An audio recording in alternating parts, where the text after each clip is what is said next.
नमस्कार। भारत के पहले digital mobile news channel metro TV में आपका स्वागत है। मैं हूं अनामिका। इस खास न्यूज बुलेटिन में खबरों का सिलसिला शुरू करने से पहले एक नजर डालते हैं आज की हेडलाइंस पर। रियो ओलंपिक का रंगारंग आगाज। ब्राजील के माराकाना स्टेडियम में फूंका गया खेलों के महाकुंभ का बिगुल। निशानेबाज अभिनव बिंद्रा ने की भारतीय दल की अगुवाई। असम के कोकराझार जिले में हुए उग्रवादी हमले में 14 की मौत, कई घायलों की हालत चिंताजनक। एक हमलावर के मारे जाने की पुष्टि, सेना ने संभाला मोर्चा। विजय रूपाणी होंगे गुजरात के नए मुख्यमंत्री। राज्यपाल से मिलकर सरकार बनाने का पेश किया दावा। रविवार को होगा शपथ ग्रहण समारोह। पटेल आंदोलन का नेता हार्दिक पटेल ने जताई नाराजगी। जम्मू कश्मीर में तेजी से सामान्य हो रहे हैं हालात। केंद्र सरकार ने सुप्रीम कोर्ट को सौंपी स्टेटस रिपोर्ट। घाटी के कई इलाकों में प्रदर्शन और हिंसा रुकने का किया दावा। ज्यादातर इलाकों से हटाए गए कर्फ्यू। और दूध में मिलावट करने वालों को मिल सकती है उम्र कैद की सजा। सुप्रीम कोर्ट ने केंद्र सरकार को कानून में बदलाव करने के दिए संकेत। खाद्य सुरक्षा एवं मानक अधिनियम 2006 पर उठे सवाल। रियो ओलंपिक का रंगारंग उद्घाटन समारोह ब्राजील के माराकाना स्टेडियम में हुआ। स्टेडियम में उद्घाटन समारोह को देखने के लिए बड़ी तादाद में लोग इकट्ठा हुए। पूरे ओलंपिक सेरेमनी में ब्राजील की संस्कृति और परंपरा का अनोखा रंग देखने को मिला। रोशनी, संगीत और नृत्य के जरिए ब्राजील की रंगारंग संस्कृति और विविधता का जश्न मनाया गया।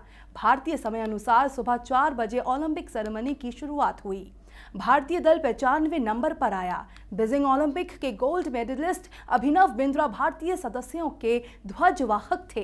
रियो ओलंपिक में 28 खेलों में कुल 306 स्पर्धाओं में खिलाड़ी भाग लेंगे और 206 देशों के 11,000 से ज्यादा एथलीट रियो ओलंपिक में अपने हाथ आजमाएंगे। भारतीय ओलंपिक संघ ने रियो ओलंपिक खेलों में गोल्ड मेडल जीतने वाले भारतीय खिलाड़ियों को 50 लाख रुपए का नकद पुरस्कार देने की घोषणा की है। टीमों के मैनेजर और कोचों के साथ बैठक के बाद आईओए के शीर्ष अधिकारियों ने घोषणा की कि राज्य ओलंपिक संस्था पहली बार गोल्ड मेडल विजेता को 50 लाख रुपए, सिल्वर मेडल विजेता को 30 लाख रुपए और ब्रॉन्ज मेडल विजेता को 20 लाख रुपए देगी। इसके अलावा कोचों को खिलाड़ियों को मिलने वाली राशि का 50% दिया जाएगा। खिलाड़ी के गोल्ड मेडल जीतने पर कोच को 25 लाख रुपए मिलेंगे। असम के कोकराझार जिले में कल काले कपड़े पहने हमलावरों ने जमकर फायरिंग और गोलाबारी की। इस घटना में अब तक 14 लोगों की मौत हो गई है, जबकि कई लोग घायल हो गए। स्थिति को नियंत्रित करने के लिए सेना ने मोर्चा संभाला है। वहीं प्रधानमंत्री नरेंद्र मोदी ने ट्वीट कर हमले की निंदा की है।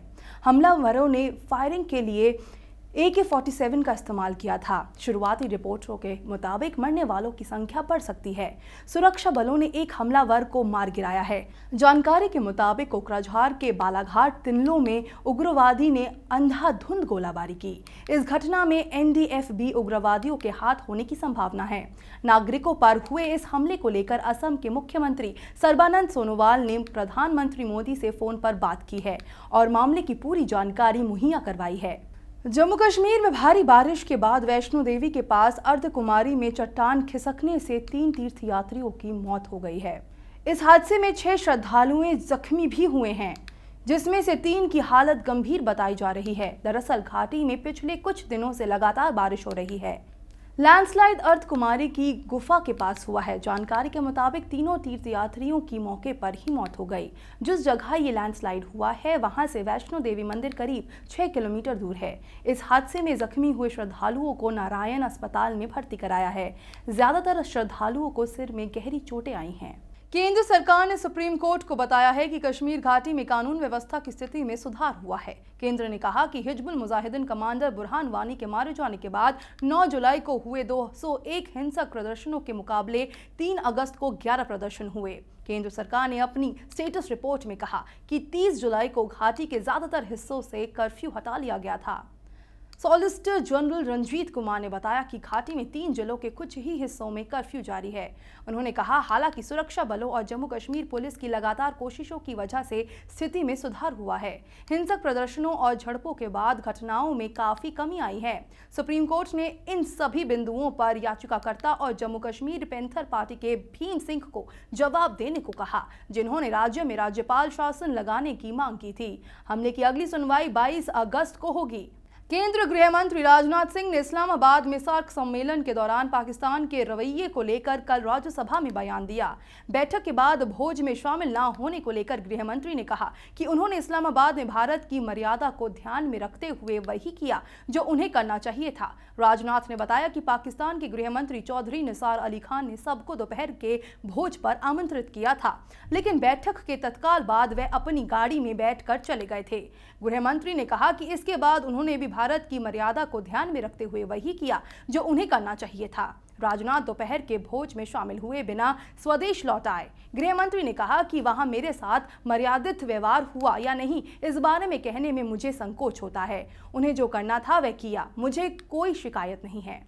विजय रूपानी गुजरात के नए मुख्यमंत्री होंगे। उन्होंने राज्यपाल से मिलकर सरकार बनाने का दावा पेश कर दिया है। इससे पहले आनंदीबेन पटेल के इस्तीफे के बाद से गुजरात के नए मुख्यमंत्री को लेकर बीजेपी की माथापच्ची कल सुलझ गई है। कल शाम गांधीनगर बीजेपी दफ्तर में पार्टी के विधायक दल की बैठक के बाद रूपानी के नाम की घोषणा की गई। इसके साथ ही अब तक सीएम की रेस में सबसे आगे माने जाने वाले नितिन पटेल को डिप्टी सीएम बनाया जाएगा। रूपानी रविवार को शपथ ग्रहण करेंगे। बीजेपी विधायक दल की बैठक में राष्ट्रीय अध्यक्ष अमित शाह, सड़क परिवहन मंत्री नितिन गडकरी और आनंदीबेन पटेल ने भी शिरकत की। बताया जाता है कि सीएम के नाम को लेकर विधायक दल की बैठक में आनंदीबेन और अमित शाह के बीच तकरार हुई।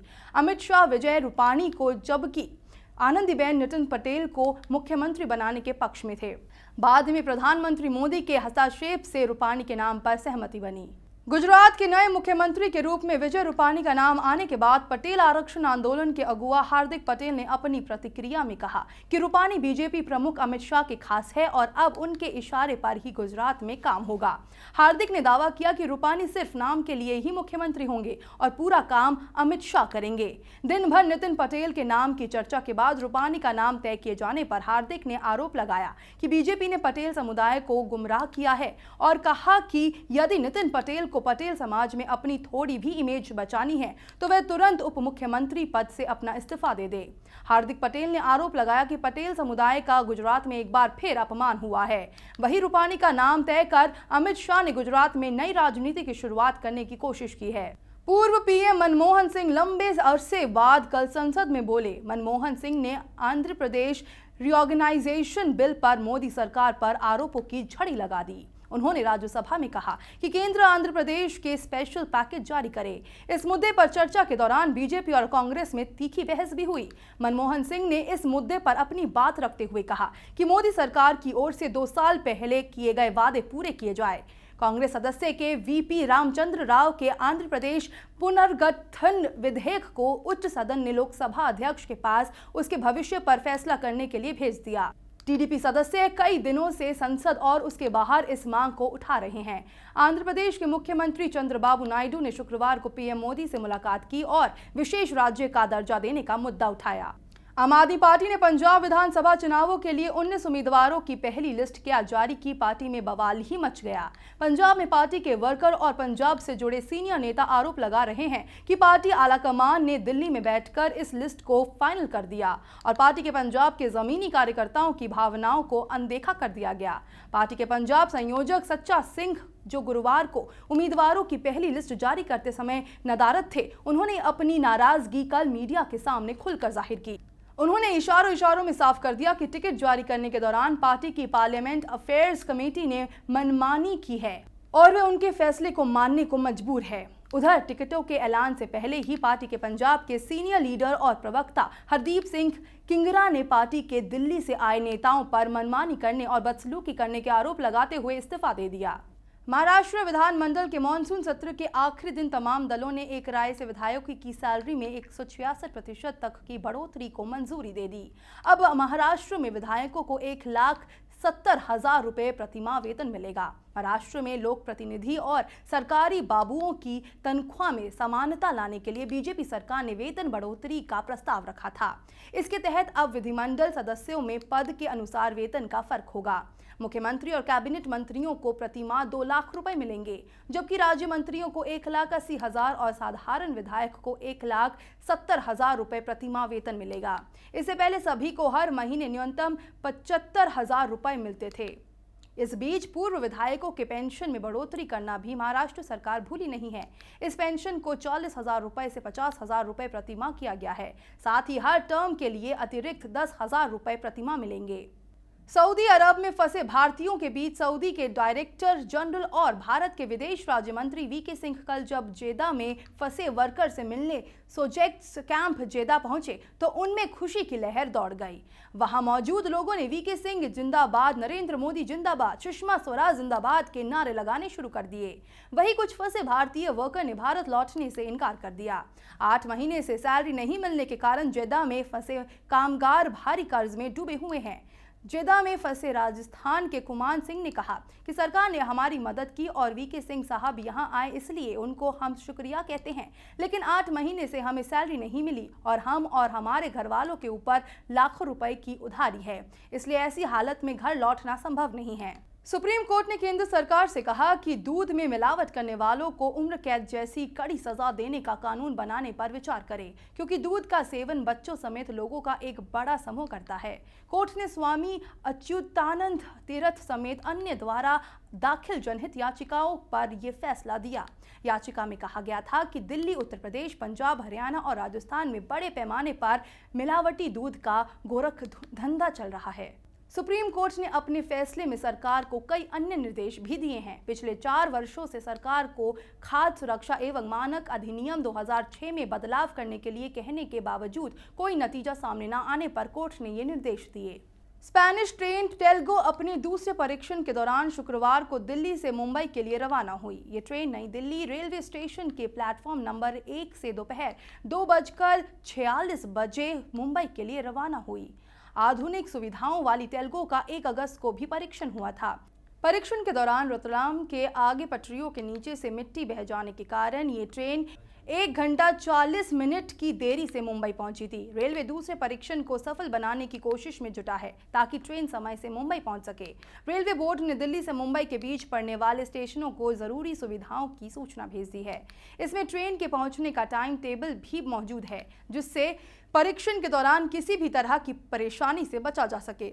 पिछले परीक्षण में ट्रेन को कई जगह पटरी खाली होने का इंतजार करना पड़ा था, जिसे बचने की भी भरसक कोशिश की जा रही है। वर्तमान में कॉमेडी शो मजाक मजाक में निर्णायक की भूमिका निभा रहे पाकिस्तान के पूर्व तेज गेंदबाज शोएब अख्तर ने बताया कि वे जब भी भारत आते हैं तो बॉलीवुड सुपरस्टार सलमान खान के परिवार से मुलाकात करने के लिए उनके घर जरूर जाते हैं। ये बात खुद शोएब ने कही। शोएब ने कहा कि जब भी मैं भारत में होता हूं तो अक्सर सलमान खान के घर जाता हूं। मैं सलमान से नहीं बल्कि उनके माता पिता से मिलने जाता हूं। वे अद्भुत व्यक्ति हैं और मैं हमेशा से सलमान और उनके भाई का प्रशंसक हूं कि वे अपने माता पिता का कितना सम्मान करते हैं। शोएब ने कहा, उनसे मिलने कोई भी जाता है, वे उनका खुशी से स्वागत करते हैं। वे काफ़ी मददगार और महान लोग हैं। इस न्यूज़ बुलेटिन में फिलहाल इतना ही। ताज़ा तरीन खबरों को जानने के लिए जुड़े रहिए मेट्रो टीवी से। नमस्कार।